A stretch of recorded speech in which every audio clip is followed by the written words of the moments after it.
So, you've got a tough decision to make, eh? Well, I'm willing to bet that you've probably already listed out all your logic and asked people for second opinions. But I'm also willing to bet that you're still feeling paralyzed. And how do I know? Well, it's because more logic is not going to save you. Because you're not lacking in logic. What you're lacking is conviction. And I've seen this mistake being made time and time again with the clients that I coach. And so today I'm going to share with you the decision-making framework that I shared with them so that you can make decisions that you feel good about. Okay, so the first thing that we need to address is, why won't adding more logic work? And the answer is actually pretty obvious. Think about what logic is used for. It's a tool to help us navigate the external world. And that's actually quite helpful because without it, we would be flailing and struggling to survive. But what if we end up making all of our decisions based purely on logic? Well, then we'll end up creating a life that looks perfect from the world's perspective. Now, this is also good, but it does come at a cost. And the cost is this: your life will end up looking perfect, but feeling wrong. And that's why finding more logic is not going to help you in your current situation, because you don't just want to make a decision that looks good on paper. You want to make a decision that feels right to you as well. If it were only about logic, well, then you probably already have the answer. It's just that you can't bring yourself to pick that option because it just feels so damn wrong. And so you trying to go find more logic to feel better about your answer is never going to work, because logic wasn't designed for that purpose. It wasn't designed for us to navigate our inner worlds. And so then what is? Well, the answer is our gut feelings. So before, you probably believed that your decision outcome was based purely on how much logic and information you had. But the actual reality is that the decision outcome is a combination of how much logic is involved and how much of your gut feelings are in it for the decision that you want to make. And again, that's why you're struggling to pick that decision that makes most logical sense, because at the same time, your gut feeling is screaming at that answer and saying no. And so then the solution is quite obvious. We need to learn how to interpret what our gut feelings are saying to us so that we can combine it with our logic to make the best decision possible. And how do we do that? Well, let me explain. To really simplify things here, we can assume that our gut feelings communicate two types of messages to us. The first type of message are our truths.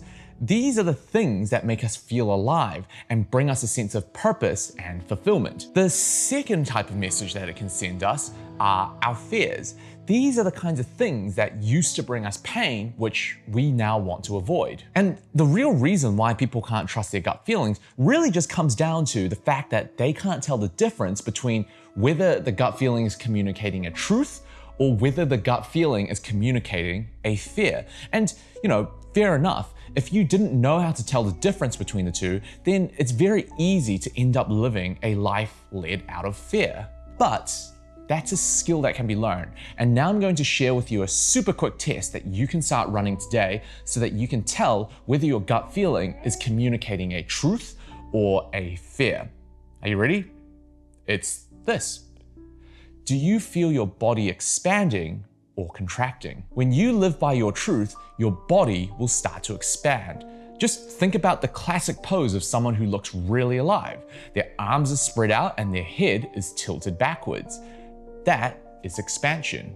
On the other hand, when you're living out of fear, your body will start to contract. Again, think of the classic pose of someone who's afraid. They've curled up into a ball and they've buried their head in their arms. That is contraction. So learn to pay attention to your body.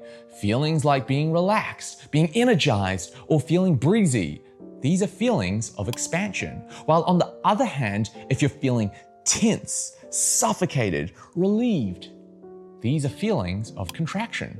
So then how do we apply this to making that tough decision? Well, let's go back to that equation from before. Remember, we want to make a decision that is compatible with our external reality. That's where logic comes in. We also want to make decisions that we can feel good about. That's where gut feelings come in.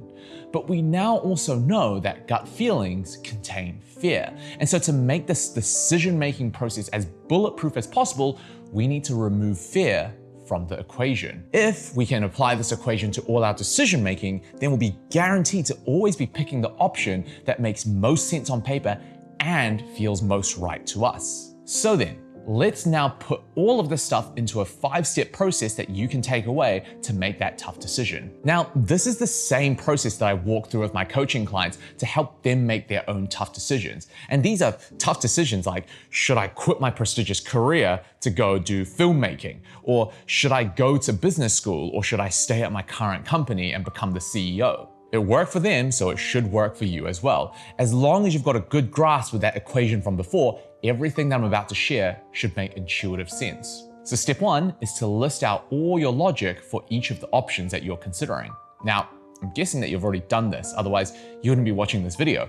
But in case you haven't, this is where you write down all your data, your logic, your evidence, your pros and cons. And after that, step 2 is to write down your gut feelings for each of the options. Imagine that you picked each one of these options and then just notice how your body feels. What does your chest feel like? What does your head feel like? Your arms, your legs? Write all of these feelings down. And then step 3 is to identify which one of these feelings is a fear. For each of these feelings, ask yourself, is this feeling more like an expansion or a contraction? Use this to tag the feelings from before that you now know are your fears. Now, just some word of caution. As you're going through each of these options, it's most likely that you will come across both a truth and a fear. So for that coaching client from before, there was a true calling of that creative pursuit that was aligned to his truth. But on the other hand, pursuing that also triggered a fear of financial insecurity.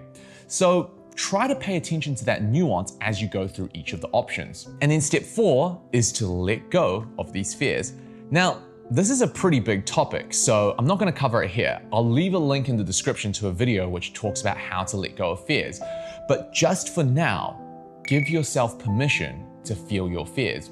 Say something out loud like, I am afraid of being financially insecure, and that's okay.